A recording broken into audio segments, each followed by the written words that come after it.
Hello everyone. நம்ம லைஃப்பில் டெய்லியுமே கான்வர்சேஷன் பண்ணுற மாதிரி சுச்சுவேஷன்ஸ் நிறையா வரும். பர்சனல் லைஃப்பில் இல்லை ஒருத்தவங்க புதுசாக மீட் பண்ணும்போது இல்லை ப்ரொஃபஷனல் ஸ்பேஸில் இந்த இடத்துல கான்வர்சேஷன் பில்ட் பண்ணும் போது அது இன்ட்ரெஸ்டிங்காக கொண்டு போகிறதுக்கு நிறைய ஃப்ரேசஸ் இருக்குது. அந்த ஃப்ரேசஸ் தான் இந்த வீடியோவில் பார்க்க போகிறோம். அது மட்டும் இல்லாமல் ஒரு விஷயம் பேசும்போது எனக்கு பிடிக்குது இல்லை எனக்கு இந்த உடன்பாடு இல்லைன்னு சொல்கிறதுக்கும் ரைட்டான வேஸ் என்னென்னு சொல்ல போகிறேன். ஸோ ஸ்கிப் பண்ணாமல் இந்த வீடியோவை பாருங்கள்.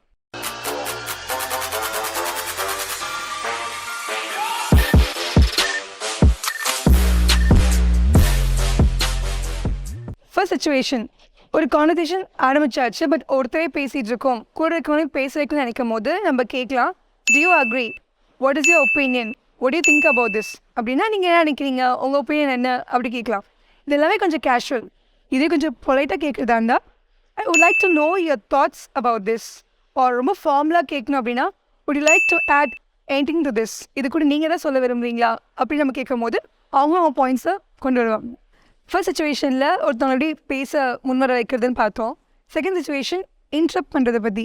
பேசிகிட்டு இருக்கும் போது நல்ல தடுத்து நிறுத்தணும், ஒரு ஸ்டாப் கொடுக்கணும், பாஸ் கொடுக்கணும் அப்படின்னா நம்ம சொல்லலாம் sorry to interrupt. Sorry to interrupt வந்து 2 பேர் மட்டும் பேசிகிட்டு இருக்காங்கன்றப்போ டைம் கொடுங்க நானும் சொல்ல வரேன்னு சொல்கிறதுக்கு. இதே குரூப்பாக பேசிகிட்டு இருக்காங்க, நீங்கள் நடுவில் வந்து ஸ்டாப் பண்ணுறீங்க அப்படின்னா sorry for interrupting. So interrupt பண்ணுறதுக்கு சாரின்னு சொல்லிட்டு நம்ம சொல்ல வந்ததை நம்ம அங்கே சொல்லலாம்.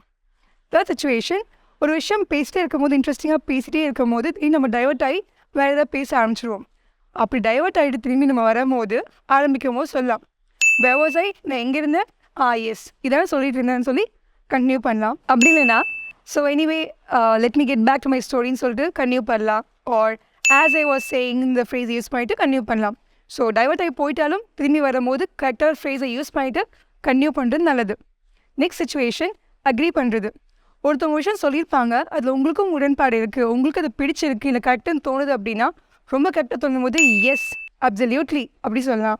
இல்லை ஐ கம்ப்ளீட்லி அக்ரின்னு சொல்லிட்டு கண்டினியூ பண்ணலாம்.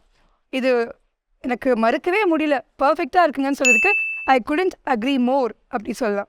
ஒரு விஷயம் பேசும்போது அக்ரி பண்ணுறதுக்கு எப்படின்னு ஃப்ரேசஸ் பார்த்தோம். ஆனால் டிஸ்அக்ரி பண்ணுறது கொஞ்சம் கஷ்டம்தான். உங்களுக்கு அது உடன்பாடு இல்லைன்னு சொல்லும் போது கொஞ்சம் பார்த்து ப்ரொவைட்டாக சொல்லணும்.